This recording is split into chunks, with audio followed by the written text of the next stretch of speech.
Of course, we must say it's not guaranteed that following your heart will lead you to abysmal psychological and financial ruin. But it's possible, especially if you're into film. Better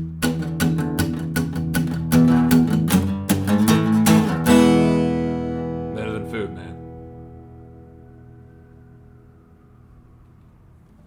Good afternoon, everyone. Welcome to Better Than Food Book Reviews. I'm your host, Clifford Lee Sargent. Great to see you as always. Hope you're doing well. Get that coffee from Brazil. Delicious. All right, got something interesting for you today. Today is With Their Hearts in Their Boots by the French author Jean-Pierre Martinet. Originally published in French in 1986, and this edition was published in November 2024. Translated by Alex Andries with a foreword by William Boyle. This book was kindly sent to me for free for review by the publisher Wakefield Press, but all opinions are my own. And thanks very much to them. It's been cold here in Florida, hence the gloves. My skin looks like I have a mild case of leprosy, so you'll excuse me. This is a short, somber, savage novella about professional, romantic, artistic, and just about every other kind of failure.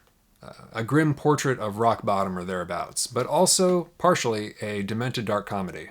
With Their Hearts in Their Boots is a story about a man whose dreams are dead, but he's still living. The title is a euphemism for despair. With your heart so low, it's in your boots, right? I had to look it up. I'd never heard the phrase. Included in this edition is another short piece of writing by Martinet called At the Back of the Courtyard on the Right, which, in part, is a grim poetic profile of the French author Henri Calais, who Martinet brought attention to when he was working as a literary critic, after Calais had fallen into obscurity.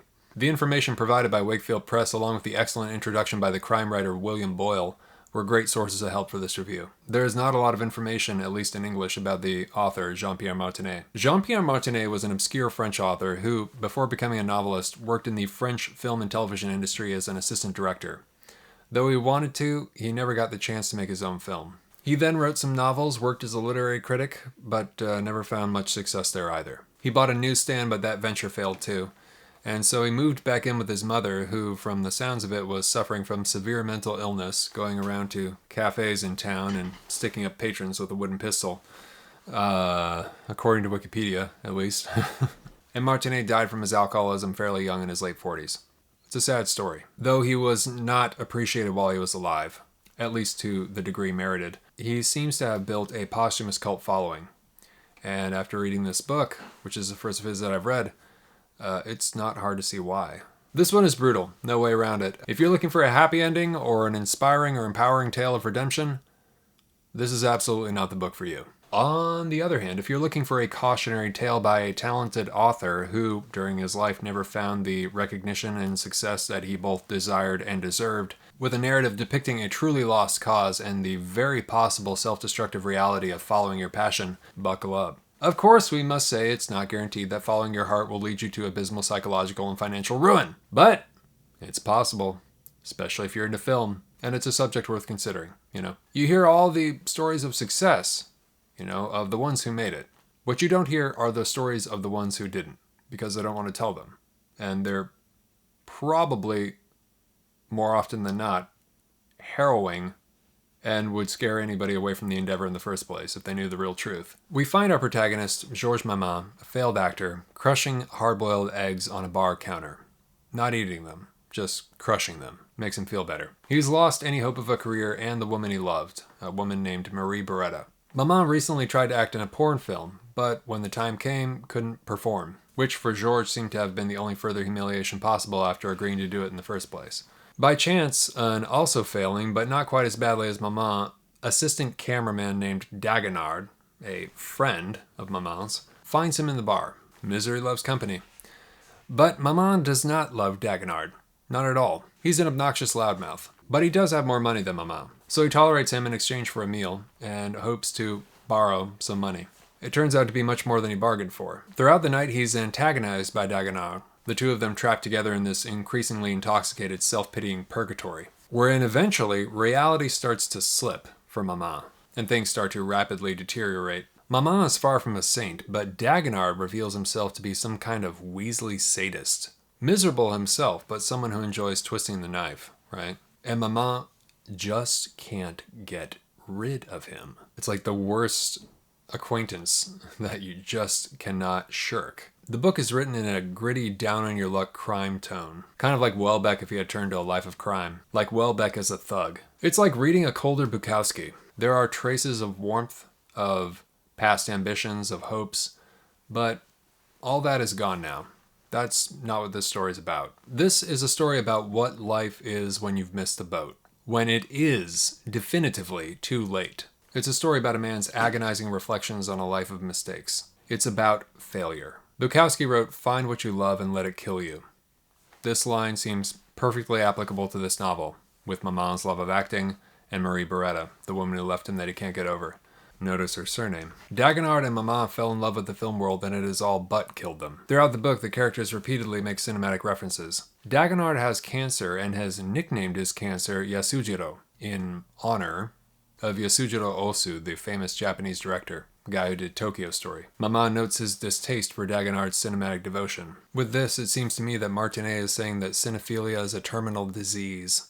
Throughout the night, Dagenhard just wants confirmation that he has a profile similar to Montgomery Clift, signaling his pitiful and desperate yearning for recognition, the currency of the film world, right?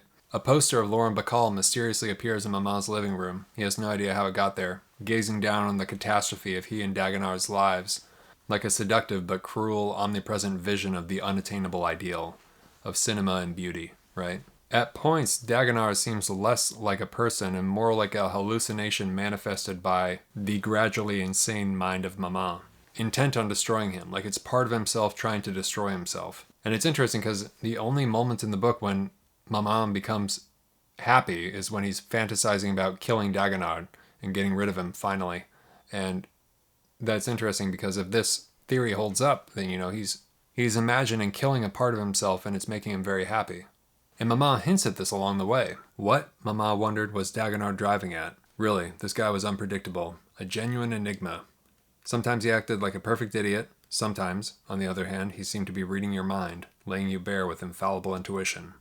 So yeah, it seems ambiguous, but it seems like a possible interpretation could be it's a repressed self trying to kill his true self. There is this surreal ambiguity to the story. Because Dagenhard is obsessive, but it's like he knows a little too much. And this kind of holds up after the mysterious events in the book, and the ending especially. And also how Maman goes back and forth with Dagenhard, loathing him, then pitying him, then finding him affable, perhaps like his relationship with himself. And Maman can't shake him.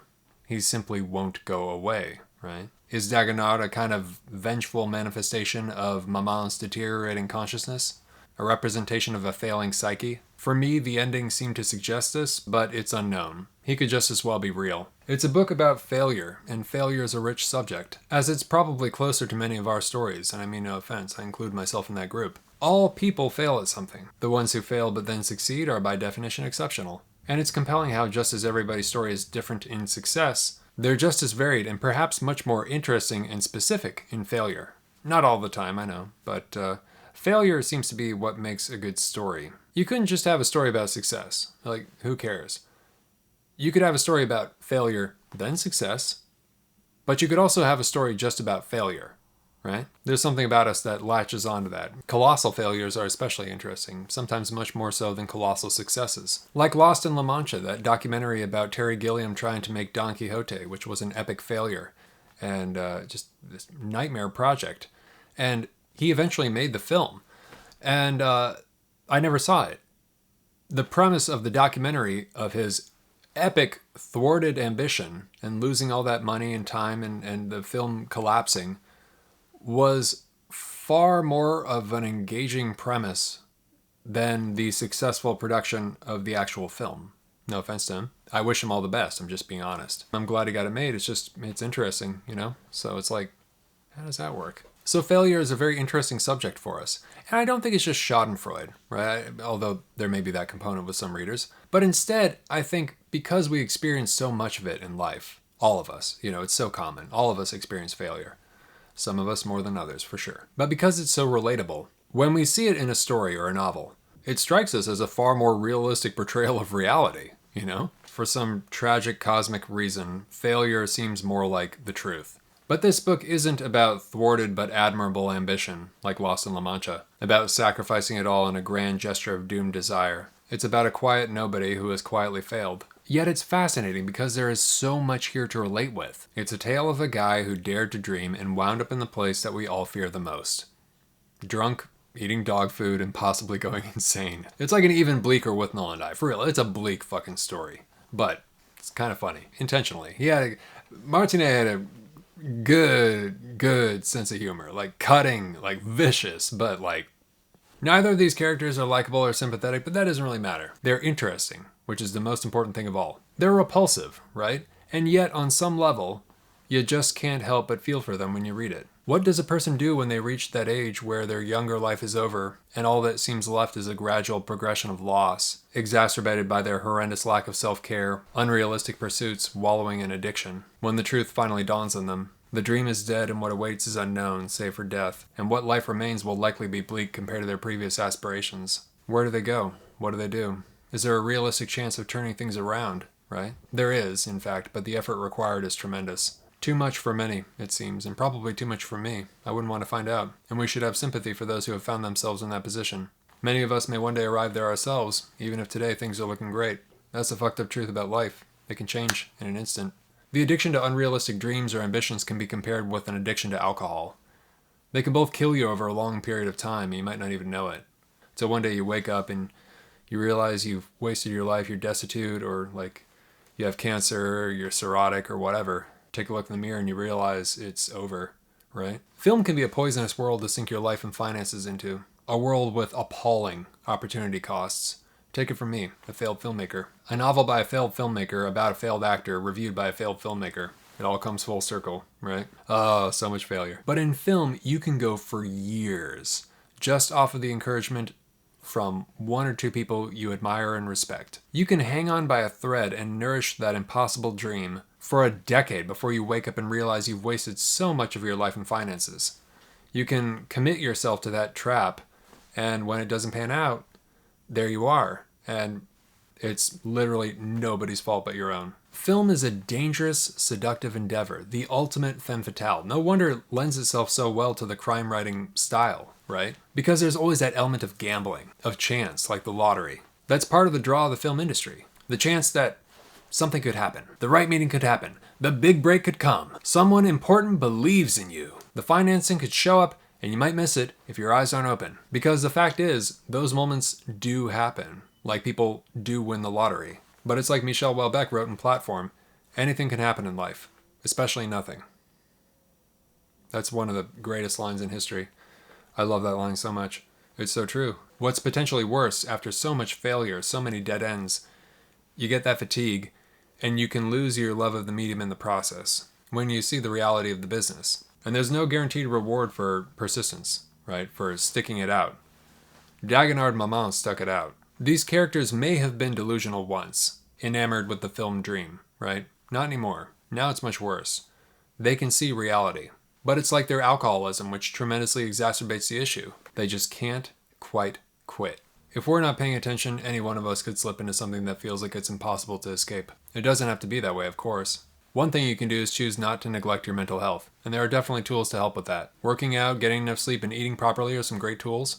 And another tool is therapy, which is why I'd like to tell you about the sponsor of today's video, BetterHelp. BetterHelp's mission is to make finding therapy more affordable and accessible, which is helpful because finding the right therapist can be challenging given the slim options in your area, especially if you live in a small town or somewhere rural or you travel for work. But unlike many things these days, they make finding a therapist easy. Because it's online, it's remote, and by filling out a few questions online, BetterHelp can match you with a therapist in as little as just a few days. And it's easy to get matched with a therapist. There's a link below in the description. It's betterhelp.com/BTF. Clicking on that link helps support the show, but it also gets you 10% off your first month with BetterHelp, so you can try them out and see if it works for you. And I sincerely hope it does. And because finding the right therapist is a little like dating, if you don't initially fit with your therapist, which is a common thing in therapy, you can switch to a new therapist at any time at no additional cost. So if you're struggling right now, and let's face it, who isn't?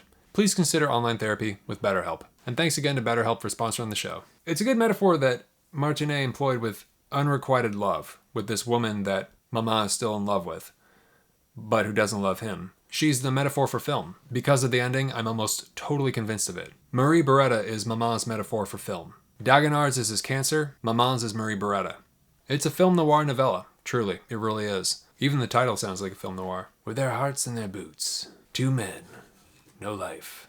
Cue the Elevator to the Gallows soundtrack by Miles Davis. What do you do when you forget that time is passing and you're clearly going nowhere? How long can you cling to a dying identity, or one that was never really even alive in the first place, but you tricked yourself into thinking was? How can you escape the prison you built for yourself, right? These are frightening existential questions Martinet poses. Those thoughts on film, though, that can be applied to every creative pursuit. Film, music, fine arts, writing. Why does one do it?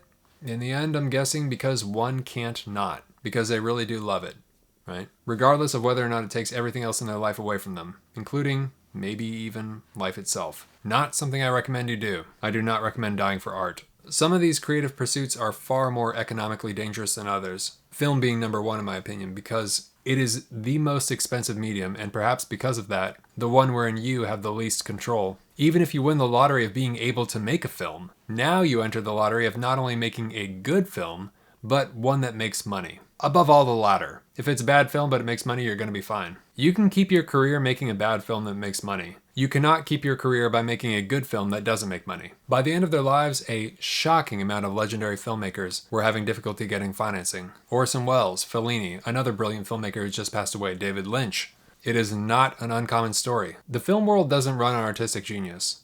It runs on money. It's ruthless. It's merciless. As Orson Welles said in the clip linked below, it's about 2% movie making and 98% hustling.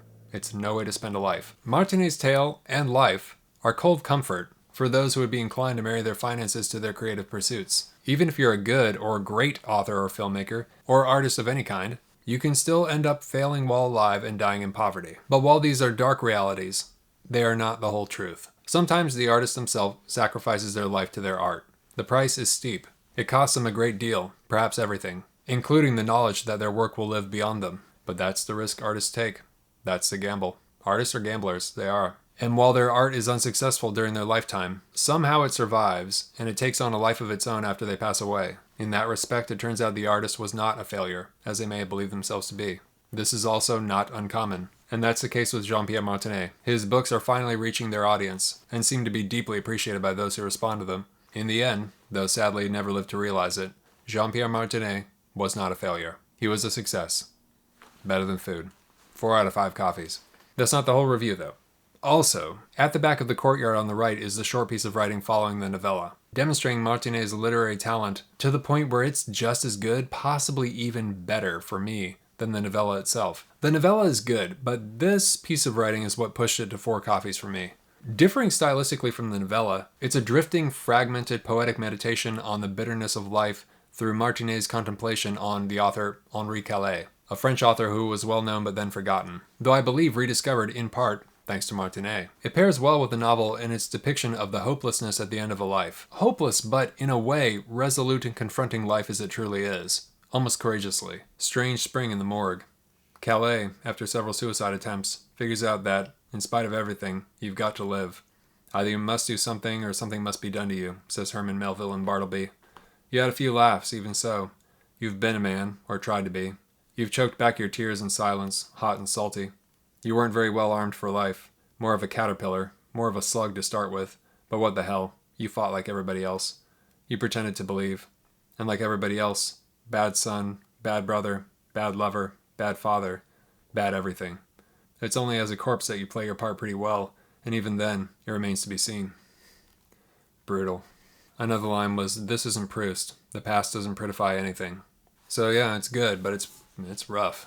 It's an excoriating exploration of himself, right? Far past self-deprecating and somewhere else entirely. It's like psychological self-deconstruction as literature, with blunt instruments. It's vicious. Boyle in the introduction wrote that it functions as a sort of coda to the novel, and I agree. It brings it all home, solidifies the book's themes, expands its depth, and also, again, showcases Martinet's literary talent. It's very Welbeckian, right? Very Welbeckian. In that piece, one of the figures Martinet lists among what he calls the heirs of Calais is the French filmmaker Jean Eustache, a brilliant filmmaker who made a masterpiece called The Mother and the Whore, and after being disabled in an accident, committed suicide. When Eustache killed himself in his apartment, he left a note on the door that read, "Knock loud, as if to wake the dead." That's exactly the type of gallows humor running through Martinet, and presumably Calais as well, though I haven't read him. So you should read it. Highly recommended for anyone who enjoys the work of the philosophical pessimists, Thomas Bernhard, Michel Houellebecq, and who happens to be a cinephile. The psychological horror element of the novel reminded me a little bit of Roland Topper's The Tenant. I've continually seen comparisons to the crime writer Jim Thompson, both from Wakefield Press and from Boyle. Jim Thompson is also mentioned in the novel. Dagenhar's trying to adapt one of his books into a film. That's his endless project, right? I've only read a bit of Thompson's The Grifters, but the influence seems obvious. So if you're into Thompson and crime writing, check it out. Terrific, scathing short novel. And with that, coffee time. For those of you who are new, thank you so much for stopping by and watching the show. I take all the names of the patrons on Patreon who are financially supporting the show, I place their names on this jar, and for every review, I pull out a name. And whoever's name I pull out, I send a hard copy of the book I'm reviewing, plus a bag of coffee, roasted by yours truly. And the coffee is delicious. Trust me, I'm a complete snob. Currently from Brazil.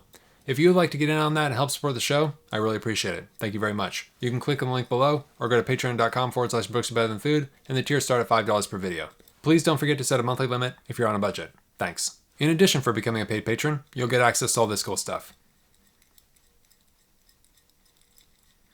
And international shipping is included. However, I'm unable to send coffee to the UAE or Qatar. Thank you very much to all my patrons for helping me keep this thing going. Couldn't do it without you. And best of luck. Okay, here we go. Sarah M. Thank you very much, Sarah. Really appreciate it. You're going to receive With Their Hearts in Their Boots by Jean-Pierre Martinet, plus a bag of coffee, roasted by yours truly, and hope you love both. Cheers. Please subscribe if you have not already, and hit the thumbs up if you enjoyed this, and click the little notifications bell to get notified every time I release a video, and so I don't get lost in the algorithm void. Thank you. And please always remember, die reading. All right. Great to see you as always. Thanks for watching. Take care of yourselves. Have a good night. Talk to you soon. Ciao.